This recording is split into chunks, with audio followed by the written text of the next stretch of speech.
Maayong hapon, Negros. Ini ang Digicast Negros X. Ang nagapanguna nga napulo ka mga balita sa isla sang Negros ang amo ni gadulong sa inyo. Update ninyo kami via Facebook, YouTube, kag sa amon nga website www.digicastnegros.com. Kaag sa naman malantaw sa Kika Channel 11 sa Kabangkalan City, Himamaylan City, kag Banwas ang Ilog. Kag yari na ang top 10 nga mga balita sa Negros subong adlaw. No Vax, No Ride, ginapatuman sa Villacar Transit Incorporated. Iloy, isa na kabulan nga nagapakita sa iya apat kamising nga mga himata sa Sipalay City. Bacolod City, may 189 ka mga bagong kaso sa COVID-19, 198 naman sa Negros Occidental. Congressman Greg Sataya, formal na nga gilunsar nga katapos ang Team Asenso Bacolod. Kag sa Good Vibes, mga survivors nag-istorya kung paano nakaluwas sa baha nga dala sa Bagyo Udet. Inatanan sa Digicast Negros 10.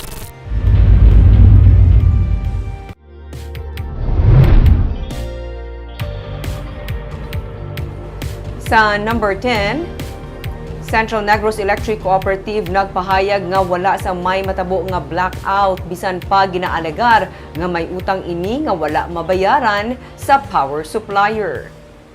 Sa Facebook post ni Teddy Makainan, pamuno sang Alliance of Concerned Transport in Occidental Negros, iya ginpahayag nga posible mapilitan ang Central Negros Electric Cooperative o Sineco nga ipatuman ang mga power blackout kung hindi mabayaran sini ang kapina 200 million pesos nga utang sa KEPCO Salcon Power Corporation. Suno kay Makainan, may kopya sila sang Notice of Default nga nabaton sang Sineco halin sa KEPCO Salcon nga nagahatag lamang sang 15 ka adlaw nga masettle sang power distributor ang ila utang. Natalana pa nga magahatag sang opisyal nga pahayag ang pamunuan sang Sineco angot sa kontrata nila sa power supplier. Pero ginpasiguro sang ila tagdumalahan nga wala sang may matabo nga blackout. Taliwas sa pahayag sang katapos sang consumer group.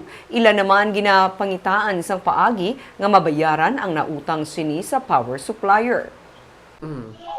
So, duwa ang igo. Maudan kita or mangita sila sang alternative support coming from WISM pero ang presyo tumahal. Well, wala na sang daganan pa ang Sineco. Kung pananglitan nga ipatuman sang KEPCO Salcon ang notice of default, WISM lang gid ang katuan naton. No. Hindi man na mag-allow. Kaya actually, ang issue dira is hindi kita kasukot sang time of use sige na ginaano ni KEPCO Salcon kaya nahinta na dang kamot sang Sineco because in prevention ni ERC to collect that from the consumers. So ang ato niya gina-collect, collecting agent man lang sa Sineco mo. So kung ano yung gina-allow ni ERC, hindi tadi kapasubra, hindi man tada kapakulang.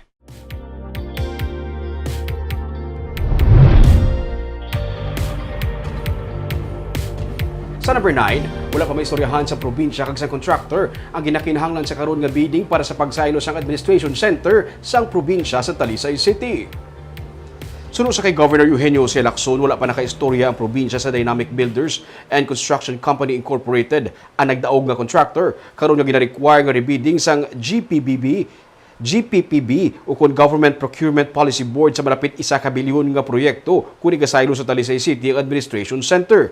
Kinahanglan ng pagsugot sa contractor, ilabi na nga may kontrata na sila sa probinsya sa pagtukod sa Administration Center sa duta man sang probinsya sang gobyerno probinsyal sa Aguinaldo Street sa Bacolod City. Kung hindi magsugot ang contractor sunod sa kay Lacson, magapabilin ang proyekto sa Bacolod. Ginaduso sa probinsya ang bagong nga admin center sa Talisay bangod sa mga kahigayunan kasubong sang patag sang negosyo kag ekonomiya. So we have to hear from their end first. So if it can't be fixed up, would you consider still building it in Bacolod? If it can't be fixed, then that means the province has no choice but to go by the contract.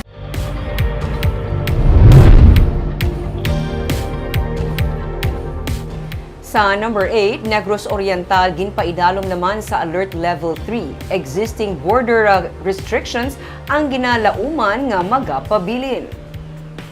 Bangod sang pagsaka man sang kaso sang COVID-19 sa Region 7, isa karon ang Negros Oriental sa mga lugar nga ginpaidalom sa Alert Level 3 tubtob sa katapusan sang Enero. Matapos magpanaog na lang sa 49 ang total active cases ng COVID-19 sa Negros Oriental sang nagligad nga semana, subong amat-amat na naman ini nga nagasaka.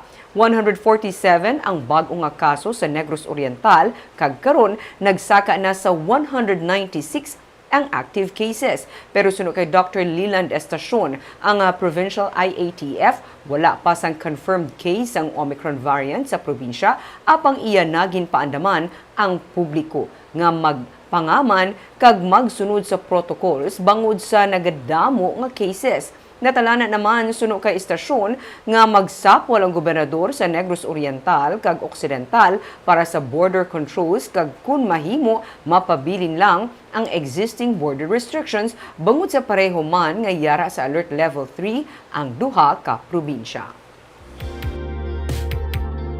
Sa number 7,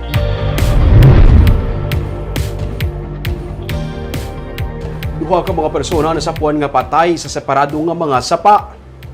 Wala na sa kabuhi sa masapuan ng isa ka lalaki nga nagahigda sa sapa sa barangay Lagasan sa Bago City sa Sabado. Ang biktima ginabulubanta nag-edad 70 anyos. Ang wala patubtob karon makilalaan, wala man sang foul play nga nakita ang PNP sa iya sini kamatayon. Ila pa ipaydalom sa autopsy ang bangkay agud may baluan naging kamatay sang lolo.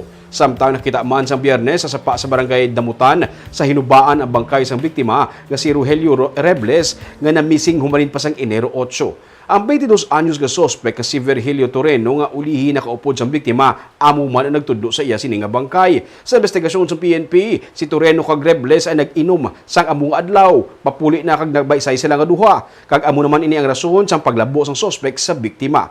Siya man mismo ang nagtago sang bangkay sa sapa. Kaso nga homicide ang ipasaka batok kay Toreno.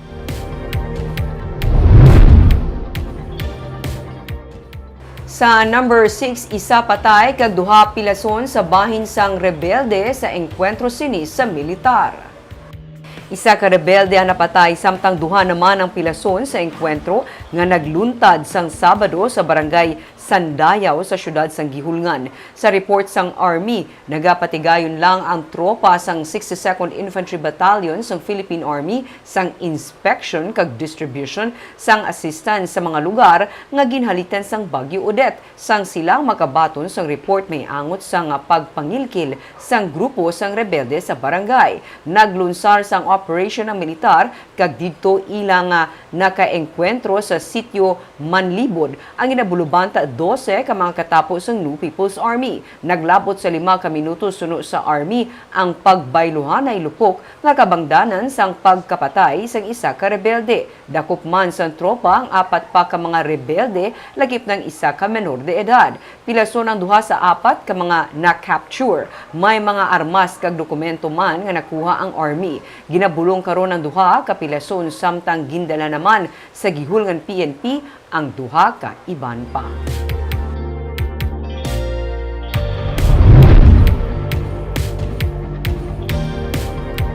Sa number 5, Bacolod Congressman Greg Sataya ang nag-upod na sa team ni Bacolod mayoral aspirant Albi Benitez. Sectoral groups nagpasalig naman sang suporta para sa Team Asenso Bacolod. May report si Barbara Mijares.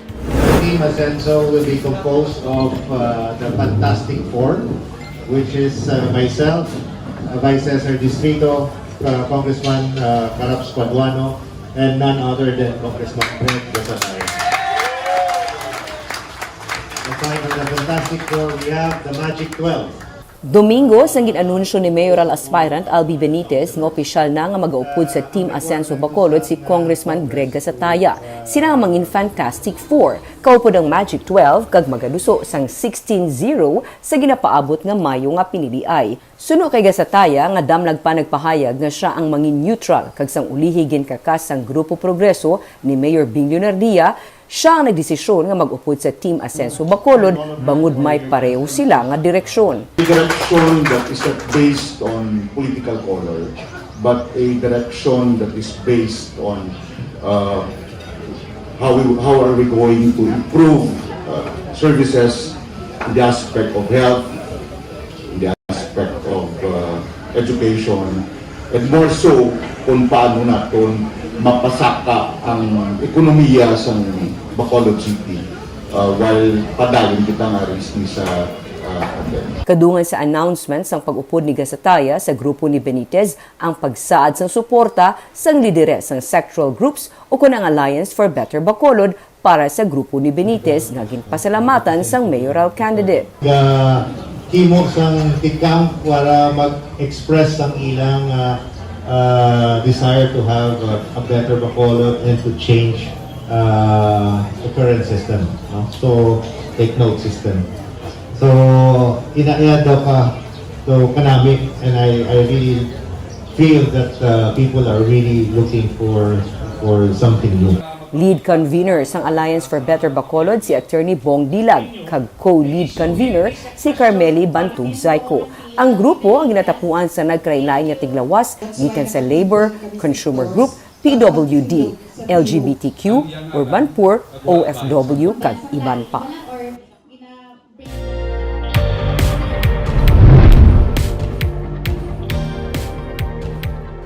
Sa number 4, padayon ang pagsakas ng COVID-19 cases sa Negros Occidental. Sang Domingo, halos 200 ang new COVID-19 cases. Pati mga frontliners apektado naman. Sa January 16 nga report sa Provincial Incident Management Team, 198 ang new cases gikan sa 26 ka mga local government units. 1,027 naman ang active cases karon. Suno kay Negros Occidental Governor Eugenio Jose Lacson, kung lantawon ang datos, ini ang mahimo local transmission na. Bisan gani ang mga frontliners apektado na. Nagsira temporaryo ang OB-GYN OPD sang Teresita Lopez Halandoni Provincial Hospital kasunod sang pagpositibo sang 7 ka mga frontliners sa COVID. Sa kabilugan, 21 ang naka-quarantine sa ila matapos ma-expose man sa mga pasyente kag watcher nga nagpositibo sa virus. Suno sa gobernador kuntani Omicron variant lang bangod namutikan nga mas madasig ang pag-ayo kag hindi tuman ka peligruso o kon milder. Kung ginaduso man ang ngakakaso na lamang ang negative RT-PCR test result nga requirement gikan sa Iloilo bangod pareho man lamang nga alert level 3 sa Bacolod kag Negros Occidental suno kay Lacson, panindugan niya nga mas maayo na lang nga magpatuman sang tikang nga mapangapinan ang mga pumuluyo sa probinsya. Samtang ginaduso naman ni Provincial Consultant Albi Benitez ang pagpadamo sang contact tracers. Kasubong man ang pagtest aguto maproteksyonan ang pumuluyo kag malikawan ang lockdown. This variant that is present now in Negros is really very infectious, and so we will have to adjust. Other services in the hospital will be affected. We just hope that it's the Omicron, because we noticed that the curing period is much shorter and milder. No? So we're just hoping that's the kind of variant that we have here now in Negros, because I think there is already local transmission.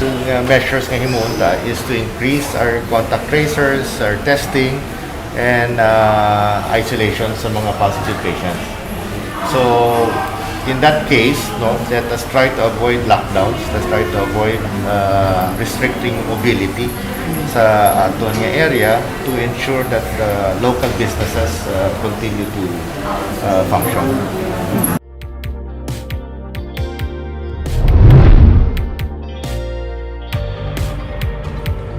Sa number 3, COVID-19 cases sa Bacolod naglabot sa all-time high nga 189. Sa records ng Emergency Operations Center, pinakamataas kina-record ang 189 COVID-19 cases karon nga adlaw kung ikumpara sa 180 nga COVID-19 cases sang Mayo sa tuig 2021.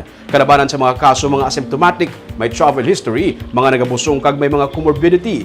Sandigman sa data sang EOC nga sa piyak sa mataas nga COVID-19 cases, nagapabilin nga manubo ang capacity utilization sa mga ospital nga naglabot sa 31%. Sa nagligad nga semana, sang nagdugang bukas sang duha ka mga quarantine isolation facility ang Bacolod, pero ilan na nahanda ang dugang pagid nga mga pasilidad nga kinahanglan. Nagapadayon man ang masupog nga vaccination program sa mga kabarangayan, mga merkado, kag sa iban pa nga vaccination center sa mga commercial establishments. Sa number 2,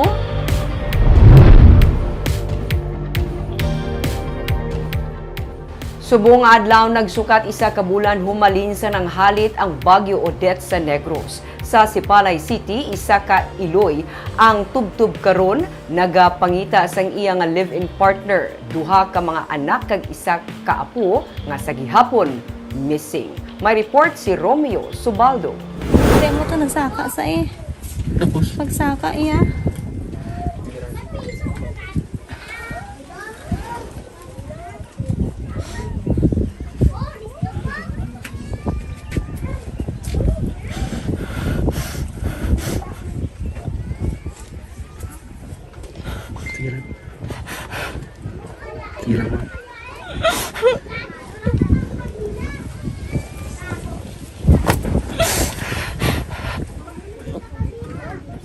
Pasensya na sa Sige lang.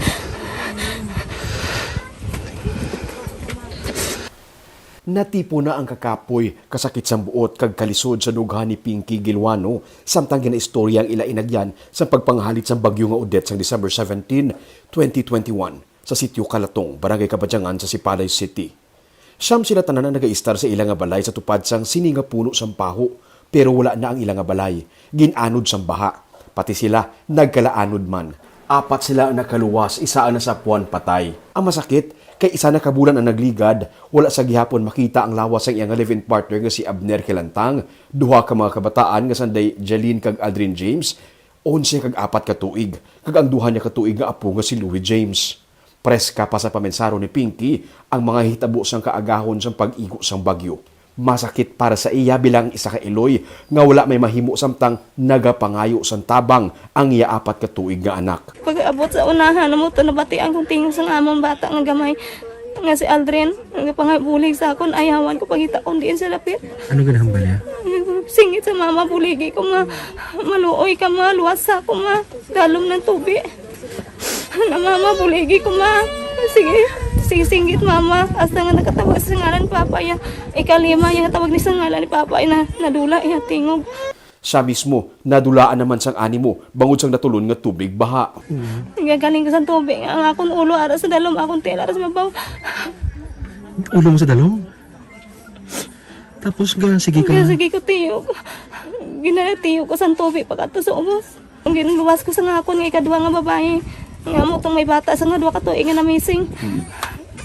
Iya ko ginhalan mga bukong nga lubi iya binulukan nga lubi ang mga halaya pandakop. Kasi kaanom yung nga dakop amo tang akong ulon dakpan niya. Sa sulod siyang isa ka bulan, adlaw-adlaw siya nagapanglakaton bisan may pilas ang iya nga tiil. Kag nagapanghabukay sa mga naanod nga mga puno para lang makita ang lawas ang iya nga pamilya. Wala sila makapangaman kay wala sila nakahibalo nga may bagyo. Wala sila sang radyo, wala man sang kuryente.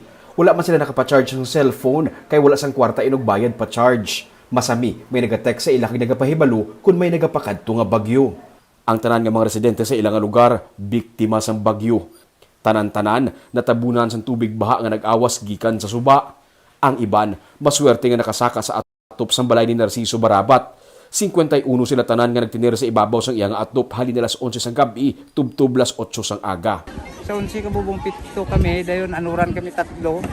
May lang kayo nakasurvive ang tatlo. Sino ni mga kasi? Lalaman ka o galingon, kaya nakabalo mo sila mga Ano na nakataas ang lugar nga matinabatinda natin sa inyo? Ang ngalan nga Odette nga nasulat sa siniga dingding, marker kung diin kutob ang tubig baha sa iya nga balay. Sang Sabado, may nag-inabot nga bulig gikan sa mga madre. Ilim nun nga tubig kag pagkaon ng ilang nga dala. Mabuday ang pagdala sang bulig kay pila ka kilometro ang lakton antes malapot ang mga pamalay. Ini ang ginalakat sa bubakad to sa may sitio Kalatong, Barangay Kabadyangan, diri sa Sipalay City. Kung tanong mo, desierto siya. Siya ba na magpinsan kasi una katubuhan ini. Pagkatapos ng bagyong Odette, nangin mo sinina ang itsura niya. May suba nga tabukon antes makalabot sa sitio Kalatong. Sa suba, may nagapanimaho nga patay nga sapat. Laya ang mga pananom, ang mga nagkalautod nga mga puno nga ginanod sa baha, nagaserbi nga latayan sa mga pumuluyo. Lalaki man o kung babae, nagabulig hakwat sang tubig nga ilim nun. Ang baha halin sa Kabadyangan, diri nagbulyada sa Barangay Hill Montilla. Kalabanan sa 17 ka mga nalumos sa baha, diri nagkalakitan. Ang mga balay, wasak sa gihapon. May mga nagainabot ng ayuda gikan sa pribado nga mga grupo kag gobyerno pero hindi tanan may nabaton. Si Rosemary Oxenia nagpautwas. Iya ginpakita ang litrato sang iya nga balay. Wala gid siya kuno may nabaton nga bulig pinansyal o kun sin man lang para sa liwat nga pagpatukod sang ila nga balay. Pero ang iya nga mga kaingod may nabatunan na. Ba gid balay ko eh. Di ko matulogan akong balay. Pero wala kaya nadala sa listahan? Wala gid, wala. Iba niya may ari man niyo. Amo na gani sining ko ba naghambalay ko gani may pinilian ba? Pero suno sa LGU, may masunod pa nga batch nga inog panagtag, ginatinguan nga matagaan ang tanan. Ang proper pa lang sa sipalay ang may kuryente. Ang iban nga barangay, wala pa malapot sang supply sang kuryente, pero may makita nga mga linemen nga wala untat sa pagtrabaho bisan weekend. Amat-amat na nga nagakabuhi liwat ang turismo sa syudad. Sa public beachfront, makita nga amat-amat nga may mga turista na liwat. Amat-amat ang pagbangon. Pero si Pinky, porsigido. Nagalaom siya nga iya sa gihapon makitaan bisan tulan na lang sang iya nga mga himata. Gusto ko makita sila, bisan mukog na lang nila, makita ko sila.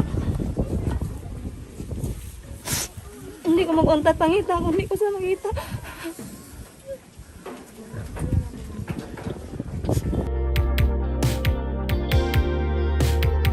Kaag sa numero 1 sa mga balita, subunga adlaw.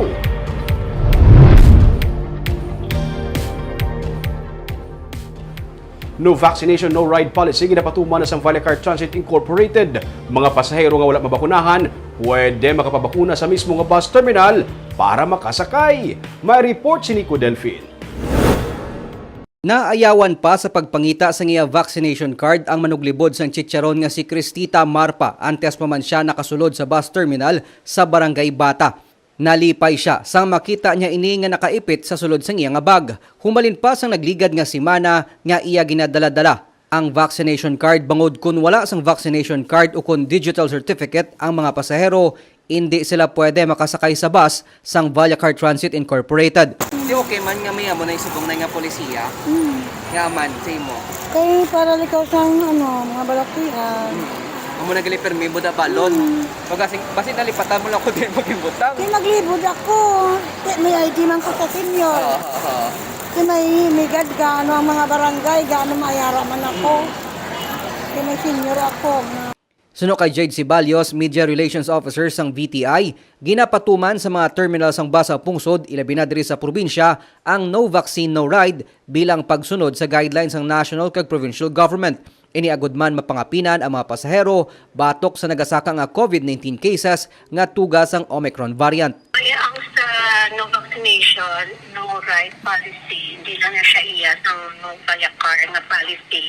Halina siya sa sa national government, sa DOTR, kag diri man sa mga LGUs nga ginpapanaog na nila nga para man siya maproteksyonan ang mga nagasalakay sa bus na kung hindi kayo bakunado, so hindi ka pwede ka saka. So, pinag-isubungan ng na kita sa level 3.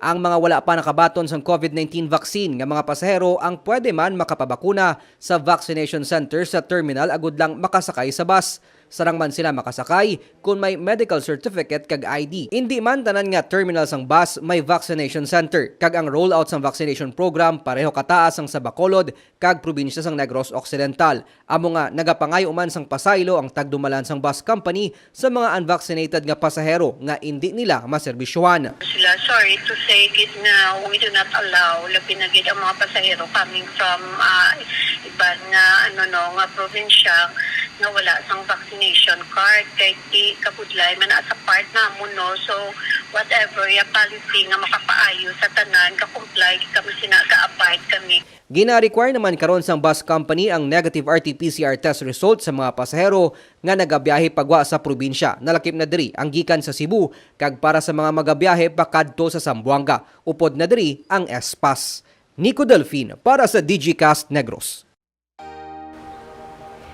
Sa good vibes, sa panahon sang kalamidad, may mga istorya nga hindi malipatan kung paano nakaluwas. May mga istorya sang pagkabangadihan. Isa ka 80 anyos nga ulihin na nakatalupangod nga ang iya puno nga ginahakos, puno sang buri nga puno sang tunok.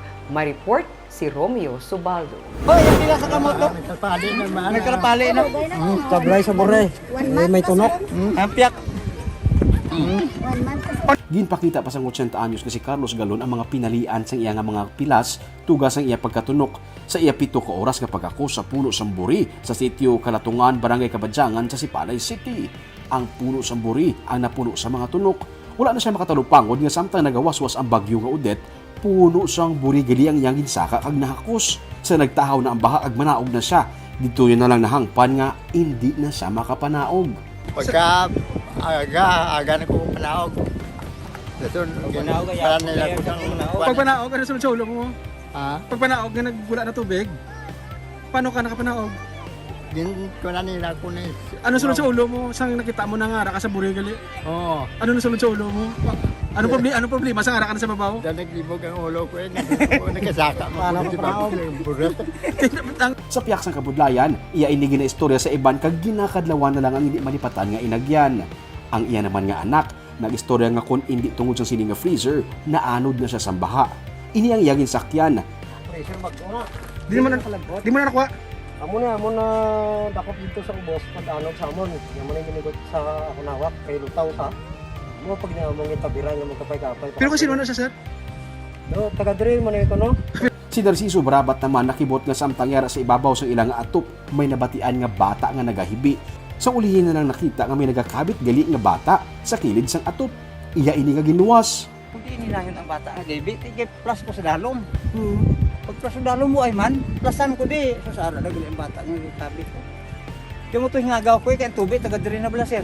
Istorya ni Angel Miergo, nakabuya siya sa iya amay samtang nagatabok sa baha. Gibuyan ko di papa kay si Batek. Ang bata ni Lubelia warang gikugaya si papa. Then nabuyan na lang ko ni papa. Ang iya amay nga si Marcelo Miergo, nag-istorya nga naayawan siya salong pangita sa iya kabataan. Naanod siya sa baha. 3 ka oras siya nga nagkapakapa kag naglangoy sa baha. Kung hibi na ko sa ano ya, mabururo ka sa kay ko. Hibi ko ya.